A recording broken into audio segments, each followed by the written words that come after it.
Hello people of the internet, today we are asking the question, Loki. Yeah! What is it good for? Indeed, what is the Warframe Loki good for? To answer this we will be taking a look at his abilities inside the simulacrum and then taking him out into the wilds to show him in action. Loki's first ability is Decoy. Loki deploys a holographic copy of himself, drawing enemy fire. This decoy does not have too much health and shields, and this cannot be boosted anyway either, so it's just a quick ability to help you get out of trouble and have a moment to breathe to perhaps reapply his second ability before the decoy is gone. You can increase its duration by using duration mods, which you probably will already have equipped for his second ability. Speaking of, Loki's second ability is his most commonly used ability, and that is invisibility. Loki camouflages himself, becoming invisible to enemies. That's right, Loki becomes invisible to enemies. This means you can walk up to them, around them, jump over them, whatever you wish. They cannot shoot what they cannot see, so while invisible, you are pretty much immune to damage. Not completely mind, because if there are AoE effects or knockback effects going on around Loki, he can still be affected by those, so just be aware of that. Other than that, he is perfect for stealth missions and getting stealth kills. Loki's third ability is his switch teleport. Loki instantaneously swaps position with a target, confusing the enemy. The tooltip for this ability is a bit too brief for my liking. There are some caveats to this. Loki will not always switch places with an enemy. In fact, if I want to switch places now and leave an enemy stranded up here, it simply fails and leaves me stood right beside the enemy. It does still confuse the enemy, giving you a second to either go invisible or take them out, but still, you pretty much have to have a clear line of sight and be similar in height for it to work best. It's a niche ability, but a fun one nonetheless.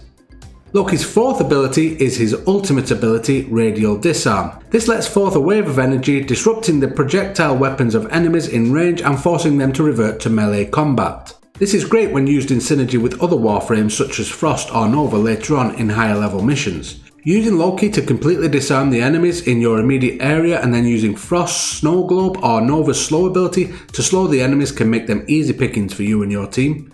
Very handy in long survival missions. So now that we have taken a look at Loki's abilities, let's go see him in action in the live environment.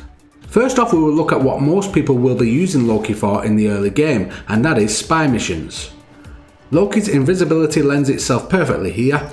He can get close to most terminals without being seen, especially once you have learned the tile sets and how to bypass most of the security. He can however still be detected by corpus lasers, Grineer sensors and the likes, so just be mindful of that or you may end up triggering an alarm as I have done here.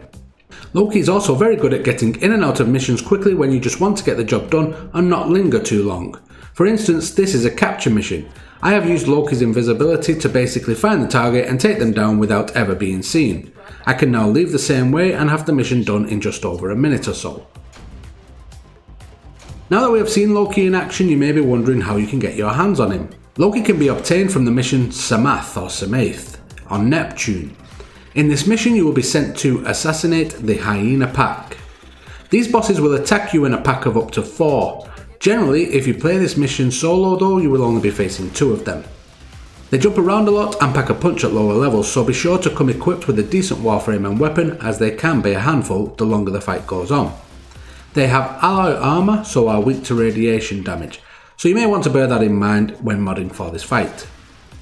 If all goes well, you can head to Extraction and pick up your first part. In this case I got the Neuroptics. I was also lucky enough to pick up an iodine sculpture on my way out. This is not a possible reward for simply completing the mission, unfortunately. You can rinse and repeat the mission until you have the systems and chassis too, and then head on over to the marketplace to pick up the Loki blueprint for 35,000 credits. With all 4 blueprints in hand, you can start crafting Loki at your foundry. So there we go, we took a look at Loki and what it is good for. Thank you very much for watching, and I will see you again next time. If you like this video, please consider watching another. 2 suggestions will be on screen now. Also, if you have not subscribed already, please do so by clicking the icon in the middle of this screen. Every view and subscription will go a long way to helping the channel grow, and in turn will result in more content for you. Thank you, and until the next time, goodbye.